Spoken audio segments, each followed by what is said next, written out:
Number 1. પવનની વિરુદ્ધ દિશામાં લહેરાતો ધ્વજ. સામાન્ય રીતે કોઈ પણ ધ્વજ પવન જે દિશામાં વહેતો હોય તે દિશામાં લહેરાય છે, પરંતુ જગન્નાથ મંદિરની ટોચ પર આવેલો ધ્વજ હંમેશા પવનની વિરુદ્ધ દિશામાં લહેરાય છે.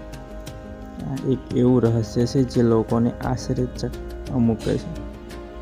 મંદિરમાં કોઈ પડછાયો નથી, પરંતુ આ સ્થાપત્યની એક અદ્ભુત કળા છે જે ચમત્કાર પણ દિવસના કોઈ પણ સમયે બપોર સાંજ જગન્નાથ મંદિરના મુખ્ય શિખરોનો પડછાયો જમીન પર ક્યારેય દેખાતો નથી. પવનની ઊંધી દિશા. સામાન્ય રીતે દરિયા કિનારાના વિસ્તારોમાં દિવસ પવન દરિયા તરફથી જમીન તરફ અને રાત જમીન તરફથી દરિયા તરફ વહે છે, પરંતુ પુરીમાં આનાથી સાવ ઊંધું થાય છે. અહીં દિવસે પવન જમીનથી દરિયા તરફ અને રાત્રે દરિયાથી જમીન તરફ વહે છે.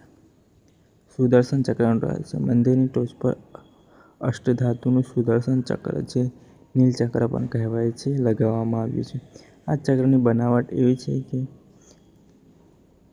તમે પુરીના કોઈપણ ખૂણેથી ઊભા રહીને તેને જુઓ તો તે હંમેશા તમારી સામે જ હોય તેવું દેખાય છે. અણખૂટતું નથી અને બગડતું નથી. મંદિરમાં દરરોજ લાખો ભક્તો મોટો મહાપ્રસાદ બને છે.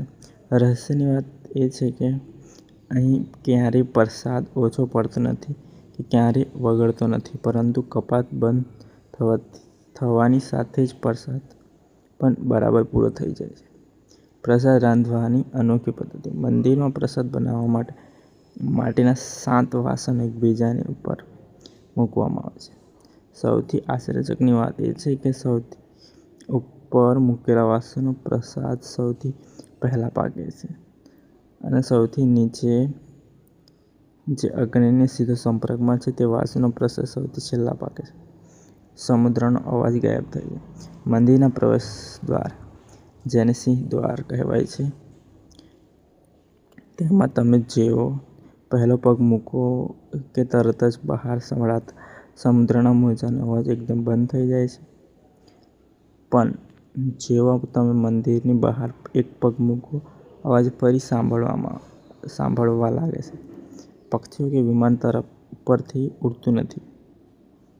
સામાન્ય રીતે ઊંચા મંદિરો કે ઇમારતો પર પક્ષીઓ બેસતા હોય છે, પરંતુ જગન્નાથ મંદિરના શિખરની ઉપરથી ક્યારેય કોઈ પક્ષી ઉડતું નથી અને તેના પર બેસતું પણ નથી. આ સિવાય મંદિરની ઉપરથી કોઈ વિમાન કે હેલિકોપ્ટર પણ ઉડતા નથી. આવા અનેક રહસ્યોને કારણે પુરીનું જગન્નાથ મંદિર આજે પણ કરોડો લોકોની આસ્થાનું કેન્દ્ર બનેલું છે.